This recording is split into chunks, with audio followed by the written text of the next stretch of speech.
अस्सलाम वालेकुम, welcome back to my channel. कैसे हैं आप सब? उम्मीद करती हूँ आप सब खैर आफियत से होंगे। रात के इस पहर ये खामोशी इतना सुकून दे रही होती है, दिल चाह रहा होता है कि इस खामोशी को काफ़ी देर बैठ के महसूस किया जाए। तो उठते ही मैंने सबसे पहले पानी पिया।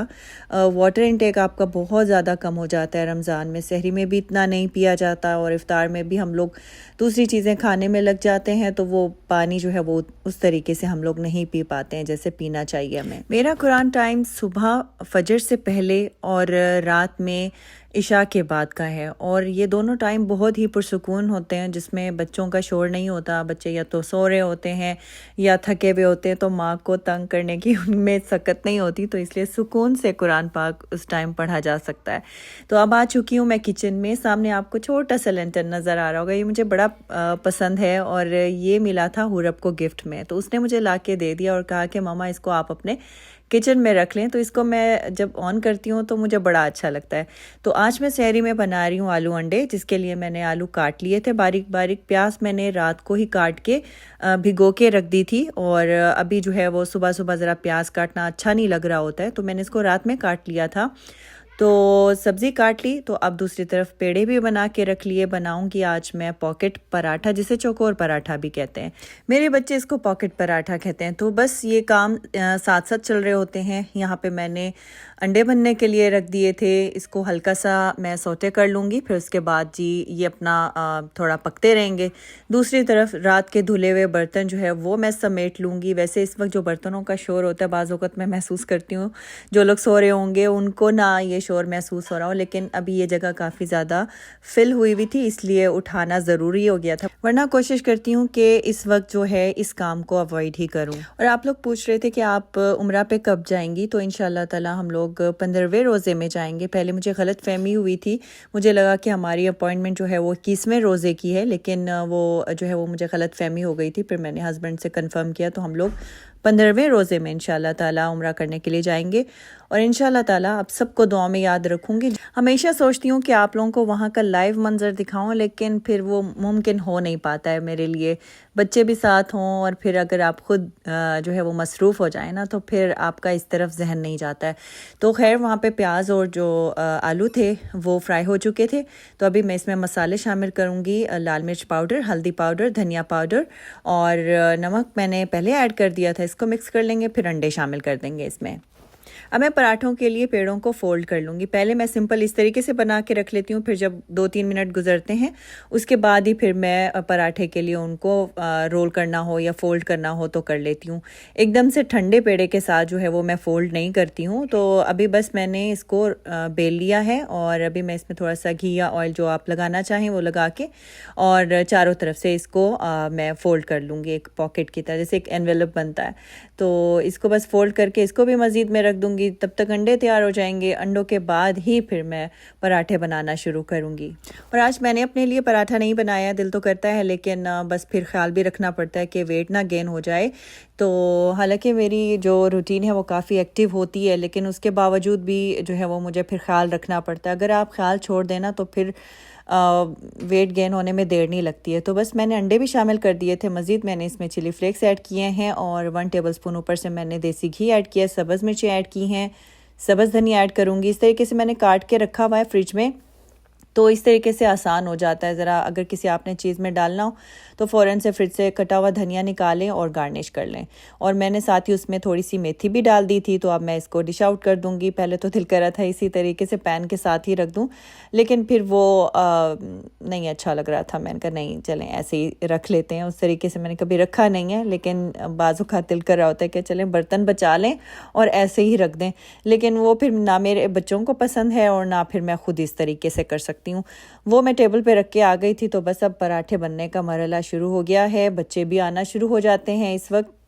मैंने कहा चलें रोज़ एक नया पराठा आप लोगों को बना के दिखा देते हैं, इस तरीके से आपको भी आइडिया मिल जाएगा।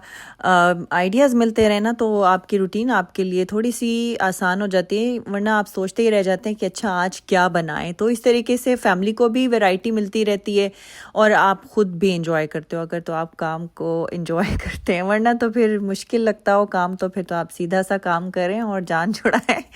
लेकिन पता है क्या, अच्छा काम करने से ना घर में एक बरकत भी रहती है और फैमिली में एक प्यार वाला माहौल भी बनता है। मैंने तो इस चीज़ को इस तरीके से देखा है। तो बस अभी देखें कितने खूबसूरत से पराठे बन के तैयार हो गए हैं। उष्णा के आजकल एग्ज़ाम्स चल रहे हैं, बड़ी टफ़ रूटीन उसकी चल रही है। वही मैं कह रही थी कि रमज़ान में एग्ज़ाम्स ना होते बच्चे रोज़ा भी रख रहे हैं और साथ में एग्ज़ाम्स भी चल रहे हैं। तो खैर आप दुआ कीजिएगा कि अल्लाह ताला उष्णा को कामयाब करे और मेहनत कर रही है, अल्लाह पाक उसे उसकी मेहनत का सिला दे और बच्ची को जो है वो मोटिवेशन भी मिलती रहे ताकि वो अच्छे तरीके से अपने फ्यूचर के लिए परफॉर्म कर सके। सुबह के बर्तन फिर भी कम होते हैं, लेकिन इफ्तार के बाद इतने इकट्ठे हो जाते हैं, हालांकि दूसरे डिस्पोजेबल भी यूज़ हो रहे होते हैं, उसके बावजूद भी इतने सारे बर्तन इकट्ठे हुए हुए होते हैं। तो मैं ये कहती हूँ कितने ज़्यादा बर्तन इकट्ठे कहाँ से हो गए हैं। जब मैं कुकिंग कर रही होती हूँ ना, तो उसके दौरान भी अगर मुझे कोई बर्तन वगैरह चाहिए होता है ना, तो मैं डिस्पोजेबल यूज़ करती हूँ ताकि वो मज़ीद इकट्ठे ना हो। तो उसके बावजूद भी इतने ज़्यादा बर्तन होते हैं, तो मुझे ऐसे लगता है जैसे हमसाओं के बर्तन भी मेरे घर आ गए हैं। तो खैर बस काम है अपना घर का, तो अल्हम्दुलिल्लाह फॉर एवरीथिंग करना पड़ता है। 5:30 या 5:40 तक जो है वो मैं किचन से फारिग हो जाती हूँ। फिर उसके बाद अपनी नमाज वगैरह पढ़ के और थोड़ी देर के लिए मैं लेट जाती हूँ, नींद नहीं करती हूँ क्योंकि बच्चों को फिर 7:30 उठाना होता है। 8 o'clock तक ये दोनों छोटियाँ चली जाती हैं, तो फिर 9 o'clock तक जो है वो फिर कहीं सुकून से नींद आती है। Back to the kitchen. आराम करने के बाद मैंने फिर नमाज़ पढ़ी ज़ोहर की। फिर उसके बाद जनाब जी यहाँ पे जो चीज़ें डिफ्रॉस्ट करनी थी वो चीज़ निकाल ली थी और साथ में चने भी निकाल लिए थे। और यहाँ पे बच्चे भी स्कूल से आ गए थे, थकी हुई आती हैं तो कभी कभार बैग अपना बाहर ही छोड़ देती हैं। आजकल वैसे थोड़ा मौसम जो है वो गर्म हो रहा है, तो उनको गर्मी लगी हुई होती है, तो बैग उधर ही छोड़ के अंदर आ जाती हैं। और अभी मैं बना रही हूँ चिकन शावरमा। मैंने आप लोगों को बताया था कि मैं कोई ऐसा स्नैक बनाऊँगी जिससे बच्चों का पेट भरा रहे।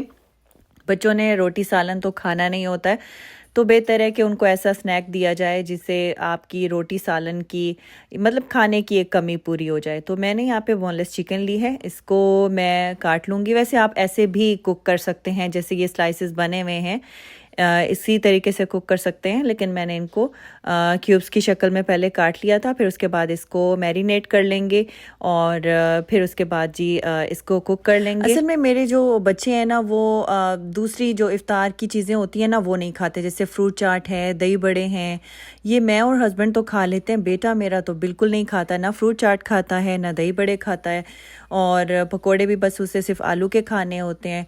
तो इसलिए फिर मुझे होता है कि उसके लिए कोई ऐसी चीज़ बनाऊं जो मतलब वो खा सके, तो उसकी फेवरेट चीज़ें फिर मुझे उस हिसाब से देखनी पड़ती हैं।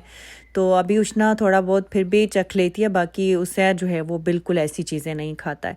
तो अभी मैंने यहाँ पे चिकन वॉश कर लिया था, ड्राई भी हो गया था। अभी मैंने इसमें 2 टेबलस्पून भर के योगर्ट ऐड किया है और इसमें मैं सॉल्ट ऐड करूँगी, साथ ही इसमें ब्लैक पेपर ऐड करूँगी। अंदाजे से आप डाल लीजिएगा। लाल मिर्च पाउडर, गरम मसाला पाउडर और अदरक लहसुन पेस्ट हाफ़ टी स्पून के जितना। लेमन जूस ऐड करूँगी। इसको आपने 15 मिनट के लिए मैरिनेट करना है, फिर उसके बाद आप इसको पका लें।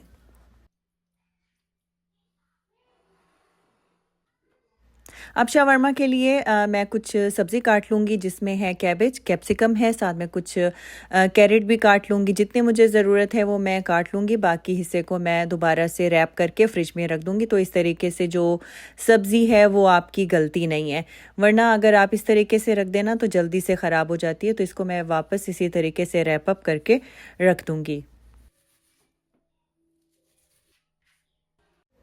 चलें अब चिकन को कुक होने के लिए रख देते हैं और सब साथ जो है वो चीज़ें चल रही होती हैं। एक तरफ आप एक चीज़ पकने के लिए रख देते हैं और दूसरी तरफ दूसरी चीज़ जो है वो हो रही होती है। इसको मैं ढक के पका लूँगी और दूसरी तरफ मैं चना चाट तैयार कर लूँगी। इसको चनों को मैंने गर्म पानी में अवन में 1-2 मिनट के लिए डिफ्रॉस्ट होने के लिए छोड़ दिया था। अगर आप इस तरीके से पानी में डिफ्रॉस्ट कर लेते हैं ना अवन में, तो ज़्यादा अच्छे तरीके से वो डिफ्रॉस्ट हो जाते हैं। अगर हम ख़ाली चनों को ऐसे डिफ्रॉस्ट होने के लिए रख देना तो उससे चने ड्राई हो जाते हैं, इसलिए मैं पानी में डाल के ही डिफ्रॉस्ट करती हूँ। इसमें मैंने प्याज शामिल की है, ग्रीन चटनी ऐड की है, आलू शामिल किए हैं, टमाटर शामिल किए हैं, लाल मिर्च powder, chaat masala powder, lemon juice और ये सब चीज़ें डाल के मिक्स कर लूँगी। फिर ऊपर से इसके ऊपर पापड़ी ऐड कर दूँगी। पापड़ी ऐड करने से बहुत ही मज़े की चाट बन जाती है। दही बड़ों में भी अच्छी लगती है ये पापड़ी और चना चाट में भी बहुत अच्छी लगती है। अभी यहाँ पे चिकन कुक हो गई है। मज़ीद मैं इसके छोटे छोटे पीसेस कर लूँगी ताकि फ़िलिंग करने में आसानी रहे। ठंडा होने देंगे, फिर उसके बाद इसकी फ़िलिंग कर लेंगे। और शावरमा के लिए मैंने यहाँ पे फ्राइज़ भी तैयार कर लिए थे। तो अभी पहले चिकन की लेयर लगा लेंगे। पहले वैसे आप सॉस लगा सकते हैं, शावरमा सॉस भी लगा सकते हैं, जो आपकी पसंद की सॉस हो वो इस्तेमाल कीजिए। तो अब बस जो वेजिटेबल वगैरह हम लोगों ने काटी है, फ्राइज़ वगैरह, और अभी मैं इसमें चटनी का इस्तेमाल कर रही हूँ। तो इसके साथ इसको रैप कर लेंगे। और रैप करने के बाद मैंने इसको पैन में थोड़ी देर के लिए ग्रिल किया था। तो ग्रिल करने से ना उसकी लुक भी अच्छी आती है, और ये है कि ये फिर थोड़े से गर्म भी हो जाते हैं, वरना रैप ठंडे होना तो अच्छा नहीं लगता है। तो इसलिए आपने इसको ग्रिल ज़रूर करना है। और जी अब बना लेते हैं कुनाफा। इसकी हमेशा मुझे जो है वो रिक्वेस्ट आई है कि मैं आप लोगों के साथ इसकी रेसिपी शेयर करूं। ये बहुत आसानी से बन जाता है, बस इसके लिए आपको इसकी जो ये स्पेशल डो होती है वो चाहिए होती है। इसको बेक भी किया जाता है, इसको स्टोव पे भी आप पका सकते हैं। आप लोगों की आसानी के लिए मैंने इसको पैन में बनाया है। पैन को पहले मैंने बटर से ग्रीस कर लिया था अच्छे तरीके से। तो अब मैं इसकी डो जो है वो पैन में लगा दूंगी। आपने इसको अच्छे तरीके से जो ये लेयर है इसको सेट करना है हाथों की मदद से भी, और फिर उसके बाद आप किसी चीज़ से इसको प्रेस कर सकते हैं। फिर आपने इसमें एक लेयर जो है वो क्रीम की लगानी है, फिर दूसरी लेयर आपने इसमें चीज़ की लगानी है। चीज़ आपने जेनरस अमाउंट में यूज़ करनी है, जितना चीज़ होगी उतना ये चीज़ी और क्रीमी सा बनेगा। तो मैंने क्रीम को इस तरीके से स्प्रेड कर दिया है, और अब दूसरी लेयर जो है वो मैं चीज़ की लगाऊंगी। फिर उसके बाद जो लास्ट लेयर होगी वो मज़ीद जो कुनाफा डो है वो मैं उसके ऊपर उसकी लेयरिंग कर दूंगी। शायद उसकी जो वीडियो है ना वो मुझसे थोड़ी सी स्किप हो गई है। तो आपने जो चीज़ के बाद है ना वो उसकी कुनाफा की डो इस तरीके से लगा देनी है। देखें जिस तरीके से मैंने इसको कवर कर दिया है। कवर करने के बाद आपने मज़ीद इसके ऊपर बटर या घी लगा देना है। आपने इसको मीडियम टू लो हीट पे पकाना है, और ध्यान रखना है कि नीचे वाली लेयर जो है वो जले नहीं। तो इसलिए आपको एहतियात से चेक भी करते रहना है। आप पतली सी कोई नाइफ लेके आप चेक भी कर सकते हैं कि आपकी लेयर जो है वो नीचे वाली जल तो नहीं रही है। पहले आपने एक लेयर को पका लेना, फिर उसके बाद उसको पलट के दूसरी लेयर को भी कुक कर लेना। यहाँ पे मैंने इसका जो सिरप है, शुगर सिरप, वो तैयार कर लिया है। 1 कप मैंने पानी लिया था, आधा कप मैंने उसमें शुगर ऐड करके, इलायची ऐड करके उसको पका लिया था। और अब देखें एक साइड जो है वो कुक हो गई है। अब मैं इसको एहतियात से प्लेट की मदद से पलट रही हूँ। फिर उसके बाद जी इसकी जो नीचे वाली लेयर है उसको भी इसी तरीके से कुक कर लेंगे। इसके लिए आपका पैन जो है वो थिक होना चाहिए। अगर आपका पैन थिक नहीं है तो नीचे आप कोई तवा वगैरह भी रख के इसको पका सकते हैं। और अभी यहाँ पे उष्णा पिस्ता चॉप कर रही है, और जो इफ्तारी का टाइम है वो भी नज़दीक था। हस्बैंड की आवाज़ें भी आना शुरू हो गई थी, जल्दी करो इफ्तार का टाइम हो गया है। कुनाफा भी यहाँ पे हमारा तैयार हो गया। आपने इसको बड़ी एहतियात से दूसरी प्लेट में शिफ्ट करना है, और फिर आपने इसके ऊपर शुगर सिरप ऐड कर देना है। मैंने थोड़ा कम बनाया था शुगर सिरप, आप थोड़ा सा ज़्यादा क्वांटिटी में बना दीजिएगा ताकि अच्छे तरीके से आप इसके ऊपर शुगर सिरप जो है वो पोर कर सकें। फिर उसके बाद आपने इसको पिस्ताशो के साथ गार्निश कर लेना है। मैंने पूरी ऊपर वाली लेयर जो है वो इसके पिस्ते से जो है वो गार्निश कर ली थी। इसको एंजॉय कीजिएगा। हाँ, ये उन लोगों के लिए जो लोग मुझे हमेशा कहते थे कुनाफा के लिए, पता नहीं वो लोग देख रहे हैं या नहीं देख रहे हैं। बहरहाल मैंने आप लोगों के साथ शेयर कर दी है। आसान रेसिपी है, बस ये है कि डो अगर आपके शहर में ये मिल जाती है, सऊदी अरेबिया में तो इजीली अवेलेबल है। अब ये नहीं पता कि सऊदी अरेबिया से बाहर भी ये अवेलेबल है कि नहीं है। तो बस अभी यहाँ पे फ्राइंग का काम हो रहा है। समोसे फ्राई कर लिए थे, तो खाने की इफ्तार की टेबल भी यहाँ पे लग चुकी है।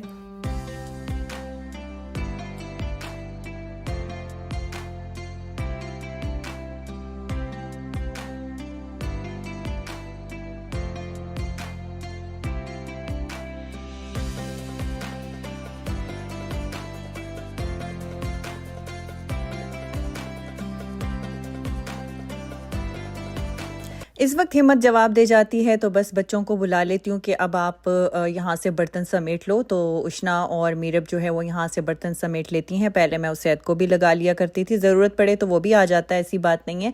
इस बार तो मैंने ये फ़ील किया है कि बगैर कहे जो है वो किचन में आ जाता है किसी वक्त, और फिर पूछता है कि मम्मा अच्छा कोई काम है तो बता दें। टेबल साफ़ करने के बाद ढेर सारा बर्तनों का जो अंबार है वो आपकी बहन का इंतज़ार कर रहा होगा, वो धो लूँगी। उसके बाद आपको चाहिए होगा 1 कप गर्मा गर्म चाय, तो वो पी लूँगी। उसके बाद जी टाइम हो जाता है इशा का और तरावी का। इसी तरीके से रूटीन चल रही है। गाइस, आज के व्लॉग को इधर ही एंड करती हूँ। व्लॉग को लाइक ज़रूर कीजिएगा, चैनल पे नए हैं तो सब्सक्राइब ज़रूर कीजिएगा। मिलती हूँ नेक्स्ट व्लॉग में, तब तक के लिए अल्लाह हाफिज़ एंड टेक केयर।